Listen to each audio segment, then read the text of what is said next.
அண்மை செய்தி. கரும்பு அறுவடை எந்திரங்கள் கொள்முதலில் ரூபாய் 2.77 கோடி அரசுக்கு இழப்பீடு ஏற்படுத்திய வழக்கு தொடர்பான அண்மை செய்தியை பார்த்து வருகிறோம். துணைவேந்தரை டிஸ்மிஸ் செய்ததற்காக முன் அனுமதி தேவையில்லை என்று உயர்நீதிமன்றம் தெரிவித்திருக்கிறது. கோவை சிறப்பு நீதிமன்ற உத்தரவை எதிர்த்த முன்னாள் துணைவேந்தர் முருகேச பூபதி மனு தள்ளுபடி செய்யப்பட்டிருக்கிறது.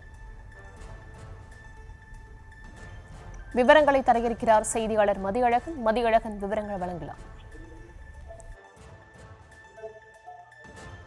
கோயம்புத்தூரில் உள்ள தமிழ்நாடு வேளாண் பல்கலைக்கழகத்தில் 2009ஆம் ஆண்டு முதல் 2012ஆம் ஆண்டு வரை துணைவேந்தராக பதவி வகித்தவர் முருகேச பூபதி. இவர் தனது பதவிக்காலத்தில் கரும்பு அறுவடை இயந்திரங்கள் கொள்முதல் செய்தார். நிபுணர்கள் அறிவுரையை மீறி இந்த இயந்திரங்கள் கொள்முதல் செய்ததன் மூலம் தனியார் நிறுவனம் 2,77,00,000 லாபம் அடைய செய்ததாகவும் அரசுக்கு இழப்பு ஏற்படுத்தியதாகவும் திருப்பூர் லஞ்ச ஒழிப்புத்துறை வழக்கு பதிவு செய்தது. இந்த வழக்கில் இருந்து தன்னை விடுவிக்க கோரி முருகேச பூபதி தாக்கல் செய்த மனுவை கோவை சிறப்பு நீதிமன்றம் தள்ளுபடி செய்தது. இந்த உத்தரவை எதிர்த்து அவர் தரப்பில் சென்னை உயர்நீதிமன்றத்தில் மனு தாக்கல் செய்யப்பட்டது.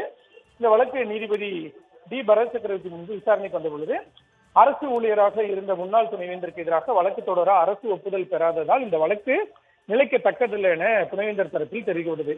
இந்த வாதத்தை ஏற்க மறுத்த நீதிபதி பல்கலைக்கழக சட்டப்படி துணைவேந்தரை பணி நீக்கம் செய்ய அரசின் முன் அனுமதி தேவையில்லை என்பதால் முன்னாள் துணைவேந்தருக்கு எதிராக வழக்கு பதிவு தொடர அரசின் முன் அனுமதியும் தேவையில்லை என கூறி வழக்கில் இருந்து விடுவிக்கக்கூடிய அவரது மனுவை தள்ளுபடி செய்து உத்தரவிட்டார். மேலும் 2012ஆம் ஆண்டு இந்த வழக்கு பதிவு செய்யப்பட்டதால் விரைந்து விசாரித்து முடிக்க வேண்டும் என்றும் கோவை சிறப்பு நீதிமன்றத்திற்கு நீதிபதி உத்தரவிட்டிருக்கிறார். விவரங்களுக்கு நன்றி.